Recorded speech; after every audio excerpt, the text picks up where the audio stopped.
வணக்கம். DSGS private limited companies discussion, psychology department discussion, all department conference meeting, kingdom countries discussion, world leaders discussion, doctor class discussion, status discussion, question answers discussion, studio discussion. Okay, information. ஒவ்வொரு கேள்விக்காக நான் பதில் சொல்கிறேன், அவசரப்படாதீங்க. Okay, நான் சொல்கிறத பொறுமையாக நிதானமாக கேளுங்க. ஓகே, சரி. TVK discussion. ஒரு தலைவராக நான் சொல்கிறது தெளிவாக நிதானமாக பொறுமையாக கேட்டுக்குங்க. தாவேக்காவை பொறுத்த வரைக்கும் நான் என்ன செய்யணும், என்ன செய்யக்கூடாது அப்படின்றத நான் உங்களுக்கு தெளிவாக சொல்கிறேன். ஓகே, நீங்கள் முதலாவது என்ன செய்யணும் அப்படின்னா, முதலாவது உங்கள் வெற்றி அடைய செய்த நபர்களாக இருக்கக்கூடிய சில பேருக்கு ஏதாவது இனிப்பு சம்மந்தமான ஸ்வீட் பாக்ஸ் கொடுங்க. ஓகே, ஏதாவது ஒரு பரிசு பொருள் கொடுங்க, அல்லது ஏதாவது நன்றி சொல்லுங்கள், அல்லது ஏதாவது ஒரு வாழ்த்து சொல்லுங்கள்.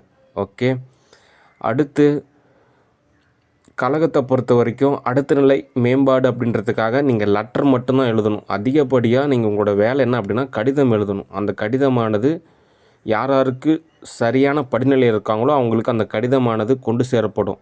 அவங்க அந்த லெட்டர் படிச்சுட்டு உங்களுக்கு கூப்பிடுவாங்க. ஓகே, அதே சமயத்தில் அனாவசியமாக கான்டாக்ட் நம்பரு யார்கிட்டையும் அவ்வளோவா ஷேர் பண்ணக்கூடாது. ஓகே, ஏதோ நிலையில் அவங்க நம்பர் கொடுங்க, இவங்க நம்பர் கொடுங்க அப்படிலாம் கேட்பாங்க. நீங்கள் இல்லைங்க, நீங்கள் ஒரு லெட்டர் எழுதி கொடுங்க, நாங்கள் என்னென்னு பார்த்துட்டு நானே உங்களுக்கு கூப்பிட்றோம் அப்படின்னு தான் நீங்கள் சொல்லணும். ஓகே, அனாவசியமாக உங்களுடைய அட்ரஸ்ஸு, கான்டாக்ட் நம்பரு, உங்களுடைய ப்ரூஃபு இது எல்லாத்தையுமே நீங்கள் அளவுக்கு அதிகமாக ஷேர் பண்ணக்கூடாது. ஓகே, முடிஞ்ச வரைக்குமே நீங்கள் ரகசியமாக நிறையா விஷயத்த பாதுகாக்கணும். ஓகே, அடுத்து ஏதாவது கோவிலுக்கு போங்க, சர்ச்சுக்கு போங்க, மசூதிக்கு போங்க, உங்கள் ஃபேமிலியோட ஏதாவது ஒரு ட்ரிப் அப்படின்ற மாதிரி கூட நீங்கள் டைம் ஸ்பெண்ட் பண்ணலாம். ஓகே, சரி. அடுத்து என்ன செய்யக்கூடாது அப்படின்ற ஒரு விஷயத்தில் தான் நிறைய லிஸ்ட் இருக்குது. ஓகே, கட்சியை பொறுத்த வரைக்கும் உங்களுக்கு தேவையானது எல்லாமே பொறுமையாக தான் தோது பார்ப்பாங்க. அதனால் நீங்கள் அவசரப்படக்கூடாது. ஓகே, கட்சியில் குழப்பத்தை ஏற்படுத்தக்கூடாது, போராட்டத்தை ஏற்படுத்தக்கூடாது, ஆர்ப்பாட்டத்தை ஏற்படுத்தக்கூடாது. ஓகே, அமைதியாக, சுமூகமாக, சுலபமாக நன்தீர்வை நோக்கி தான் நீங்கள் பயணிக்கணும். ஓகே, அதாவது நல்லபடியான ஒரு தீர்வு உங்களுக்கு கிடைக்கும். ஓகே, அதை நோக்கி தான் நீங்கள் பயணிக்கணும். அடுத்து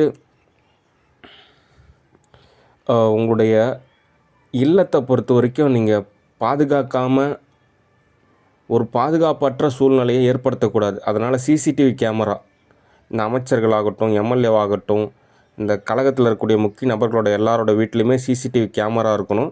நீங்கள் எங்கே போகிறீங்க, எங்கே வர்றீங்க அப்படின்றத ஒருத்தர்கிட்ட யாரும் ஷேர் பண்ணணும். உங்களுடைய கான்டாக்ட் டீட்டெயில்ஸு, உங்களுடைய எல்லா டீட்டெயில்ஸுமே தலைமை மையகம் அப்படின்னு சொல்லிட்டு ஒரு அமைப்பு இருக்கும். அங்கே நீங்கள் எல்லாமே சப்மிட் பண்ணணும். உங்களுடைய எல்லாரோட கான்டாக்ட்ஸ் நம்பரும், உங்களுடைய டீட்டெயில்ஸு, உங்களுடைய எல்லா விஷயத்தையுமே ஒரு xerox copy, Aadhaar card, PAN card, account number, அப்புறம் டிரைவிங் லைசன்ஸு, ஓட்டர் ஐடி, இந்த மாதிரி நிறையா ப்ரூஃப்லாம் இருக்கும். அது எல்லாமே நீங்கள் ஒரு ஜெராக்ஸ் எடுத்து கழகத்தோட மையத்தில் உங்களுக்கான ஒரு கோப்பாக நீங்கள் கொடுக்கணும். ஓகே, ஏன் அப்படின்னா கழக மையத்தை பொறுத்த வரைக்கும் நீங்கள் யாரெல்லாம் இருக்கீங்க, என்னென்ன ஸ்டேட்டஸில் இருக்கீங்க, என்னென்ன படிச்சிருக்கீங்க அப்படின்றது எல்லா விவரமும் கழகத்துக்கு தேவைப்படுது. ஓகே, அதனால் உங்களுடைய எல்லா டாக்குமெண்ட்ஸும் ஓரளவு நீங்கள் ஒரிஜினல் தர தேவையில்ல, ஜெராக்ஸ் நீங்கள் கொடுத்தீங்கனாலே போதும். ஓகே, அடுத்து உங்களுடைய வாகனங்களை நீங்கள் ஓரளவு சமநிலையாக தோது பார்த்துக்குங்க. அதே மாதிரி நீங்கள் எங்கேயாவது போகிறீங்க வர்றீங்க அப்படின்னா ஒரு நாள் முன்னாடியே தகவல் சொல்லிடணும். ஓகே, அமைச்சர் இந்த இடத்துக்கு இங்கே போகிறாரு, இங்கே வராரு, அது என்ன டைமிங்கு, என்ன ப்ரோக்ராமு, அப்படின்ற எல்லா விஷயத்தையுமே கால்குலேஷன் கரெக்டாக இருக்கணும். ஓகே, அடுத்து அனாவசியமாக யார்கிட்டையும் போய் இன்டர்வியூ கொடுக்கக்கூடாது. ஓகே, இந்த ஃபேஸ்புக்கு, ட்விட்டரு, இன்ஸ்டாகிராமு, அதுக்கப்புறம் இந்த சோசியல் ஆப்ஸ்லலாம் இதுலேயும் அவ்வளோவா இன்வால்வ் ஆகக்கூடாது. ஓகே, முடிஞ்ச வரைக்கும் இந்த யூடியூப்பு எதுலேயுமே நீங்கள் அளவுக்கு அதிகமாக இன்வால்வ் ஆகக்கூடாது. ஓகே, மீடியா கிட்ட நீங்கள் எப்பவுமே ஒரு பக்குவமாக நடந்துக்கணும். அதே மாதிரி அவங்க எதாவது கேள்வி கேட்டாங்க அப்படின்னா நான் உங்களுக்கு பதில் சொல்கிறேங்க, ஒரு மீட்டிங் ஆள் அரேஞ்ச் பண்ணிட்டு அவங்க எல்லாரையும் கூப்பிட்டு வச்சு அவங்களுக்கு ஏதாவது ஒரு டிஃபனோ, ஏதாவது ஸ்நாக்ஸோ அப்படின்ற மாதிரி எல்லாம் தோது செஞ்சு ஒரு ஏசி ரூமில் நீங்கள் பொறுமையாக அவங்களோட கேள்விக்கெல்லாம் பதில் சொல்கிற மாதிரியான ஒரு சூழ்நிலையை தான் ஏற்படுத்தணுமே தவிர அவசரமாக நீங்கள் எந்த ஒரு பதிலும் சொல்லக்கூடாது. ஓகே, எல்லாத்தையுமே பொறுமையாக டீல் பண்ணுங்கள். ஓகே, அதே சமயத்தில் ட்ரஸ்ட் ஏற்படுத்திக்காதீங்க. ஓகே, அடுத்து ஓரளவாவது நல்லது செய்யணும் அப்படின்லாம் நினைக்காதீங்க. உங்களோட பணி என்ன அப்படின்னா, காலையில் 9 மணிலேருந்து சாயந்தரம் 5 மணி வரைக்கும் உங்களுக்கு வேலை இருக்கும். அந்த நேரத்தில் உங்களுக்கு என்ன தோதோ அதன்படி நீங்கள் செயல்படலாம். ஓகே. ஓவராக உணர்ச்சி வசப்பட்டீங்கனாலும் எரராக தான் மாறும். அதனால் சமநிலையாக என்ன வேலையோ அதன்படி நீங்கள் தோது பாருங்கள். ஓகே. ஒவ்வொரு வேலையாக படிப்படியாக தோதாகும். ஓகே. அடுத்தது உங்களுக்கான சேலரி, உங்களுக்கான பெனிஃபிட்ஸு, உங்களுக்கான போனஸ் எல்லாமே கழகம் சார்பாக உங்களுக்கு வழங்கப்படும். ஓகே. நியாயமான முறையில் வழங்கப்படும். அடுத்து உங்களுக்கான அதிகப்படியான பெனிஃபிட்ஸு, இங்கே உங்களுக்கு வேலை மட்டும்தான் அதிகமாக இருக்கும். உங்களுக்கான அதிகப்படியான பெனிஃபிட்ஸு அப்ராட் கண்ட்ரீஸில் டூரிஸ்ட், இங்கே பேங்காங்கு, கோவா, மும்பை இந்த மாதிரி அப்ராட் கண்ட்ரீஸுக்கு போகிறப்போ உங்களுக்கு ஒட்டுமொத்த செலவுக்கான பேக்கேஜும் கழகமே செலவு செய்யும். ஓகே. உங்களுடைய எல்லோ ப்ராஜெக்ட் எல்லாத்தையுமே நீங்கள் அப்ராட் கண்ட்ரீஸில் தான் தோது பார்க்கணும். எக்காரணத்தை கொண்டு உங்கள் உள்ளூரில் வட்டாரத்தில் உங்களை சார்ந்த நபர்களை போய் எல்லோவாக செயல்படுறேன்னு சொல்லிட்டு நீங்கள் போய் சிக்கக்கூடாது. ஓகே. அதுவே ஒரு இஷ்யூ ஆகிரும். என்னோடய நிலையானது ஒரு தனித்துவம், நான் ஒரு விதிவிலக்கு. ஓகே. அதனால் உங்களுடைய எல்லாம் முடிஞ்ச வரைக்கும் உங்களுடைய கொண்டாட்டத்தம் எல்லாமே அப்ராட் கண்ட்ரீஸில் போய் செலவு பண்ணுங்கள். அல்லது தனிப்பட்ட முறையில் தனியான ஒரு நிலையில் தான் நீங்கள் தனியான ஒரு நபர்கிட்ட மட்டும்தான் ஓரளவு செலிப்ரேஷன் அப்படின்ற மாதிரி இருக்கணுமே தவிர, பொதுநிலையை பொறுத்த வரைக்கும் நீங்கள் எப்பவுமே ஒரு பக்குவமான ஒரு நிலையில் தான் செயல்படணும். அதே சமயத்தில் நீங்கள் நிறையா புக்ஸ் படிக்கணும். வாரத்துக்கு ஒரு புக்காவது நீங்கள் படிக்கணும். ஓகே. அடுத்து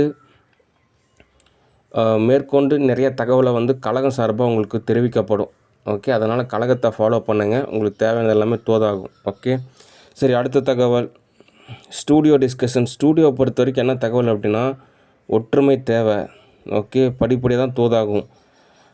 ஓகே. சரி, அடுத்த தகவல் சோப்னாங்கி டிஸ்கஷன். சோப்னாங்கி பொறுத்த வரைக்கும் என்றைக்குமே நமக்கு ஒரு டேஞ்சர் தான். அதுக்கு எள்ளுக்கு அனுப்புறதுன்றது தான் மிக சரியான ஒரு தீர்வு. ஓகே. ஏன் அப்படின்னா, இப்போ உலக நாடுகளை பொறுத்த வரைக்கும் ஒரு எரர் ஏற்படுத்துறதுக்கான ஒரு மையம் அப்படின்னா அது சோப்னாங்கி மட்டும்தான். ஓகே. அதனால் சோப்னாங்கி பொறுத்த வரைக்கும் எப்பயுமே நமக்கு ஒரு டேஞ்சர் தான். ஓகே. ஒரு சில ஆக்ட்ரஸை பொறுத்த வரைக்கும் ஆத்ம நலில் எரராக இருக்கும். ஏன்னா அந்த லைக்ஸ் தான் இப்போ அவங்களுக்கான ஒரு விஷயமா இருக்கே தவிர, சுயச்சார்பு, பகுத்தறிவு, நுண்ணறிவு, நுட்பமான நன்னிலை அப்படின்லாம் யோசிக்க மாட்டாங்க. லைக்ஸ் கிடைக்குதா, காசு கிடைக்குதா, ஓரளவு சூழ்நிலை தோதாகுது அப்படி தான் நினைப்பாங்களே தவிர, யதார்த்தமான ஒரு நிலைக்கு அவங்க தோதாகணும் அப்படின்ற மாதிரியான ஒரு சுச்சுவேஷன் அமையிறப்ப தான் நிறையா விஷயம் தோதாகும். ஓகே. அதனால் சரியான ஒரு நிலையில் தான் எல்லாமே தோது பார்க்கணும்.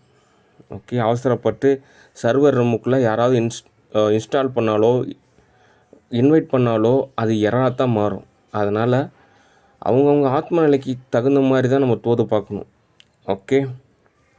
அதனால் எப்பயுமே ஓரளவு விழிப்புணர்வாக இருக்கணும் அப்படின்றது மிகவும் அவசியம். விழிப்புணர்வு அப்படின்னா கொஞ்சம் ஜாக்கிரதையாக இருக்கணும் அப்படின்ற மாதிரியான ஒரு அர்த்தம்.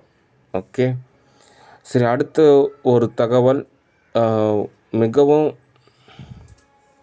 அவசியமான, ரொம்பவே தேவையான, ரொம்பவே ஒரு முக்கியமான ஒரு தகவல். என்ன தகவல் அப்படின்னா, யூகே சிஸ்டத்தை இனிமேல் நம்ம ஃபாலோ பண்ண போகிறது கிடையாது. ஏன் அப்படின்னா, யூகே சிஸ்டத்தை பொறுத்த வரைக்கும் நமக்கு கிடைச்ச பலனை விட கிடைச்ச சேதாரம் தான் நிறையாவே இருக்குது.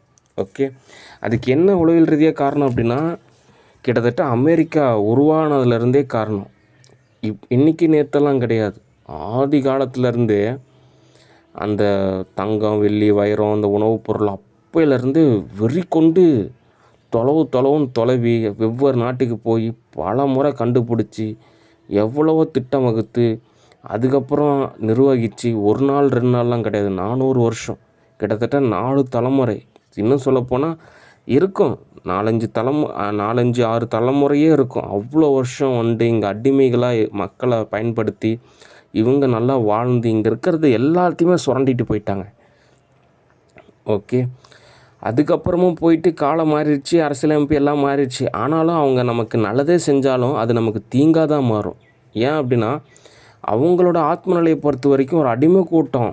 அந்த அடிமை கூட்டத்திலேருந்து யாராவது ஆஸ்கார் அவார்டு வாங்கினா கூட அவங்களுக்கு அது ஒரு மட்டமாக தான் தெரியுமே தவிர ஒரு உயர்வாக தெரியாது. அதனால் யூகேவை பொறுத்த வரைக்கும் அங்கே வாழக்கூடிய மக்களை நான் சொல்ல கிடையாது, அந்த சிஸ்டத்தை தான் வேணான்னு சொல்கிறேன். அங்கே இருக்கக்கூடிய அமைப்பு, அங்கே இருக்கக்கூடிய ஆத்ம நிலையானது நமக்கு எப்போயுமே ஒரு டேஞ்சர் தான். அதனால் யூகே ஸ்டூடியோ பொறுத்த வரைக்கும் காலவரையின்றி ஒரு 5 வருடம் விடுமுறை. ஓகே.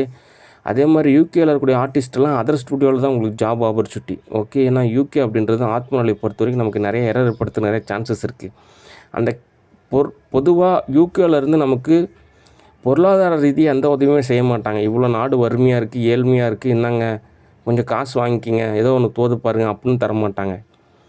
ஏதாவது ரொம்ப குவாலிஃபைடாக இருந்தால் கூட அவங்க எந்த உதவியுமே செய்ய மாட்டாங்க. ஓகே, அதனால் மேஜிக்கை பயன்படுத்துவாங்க.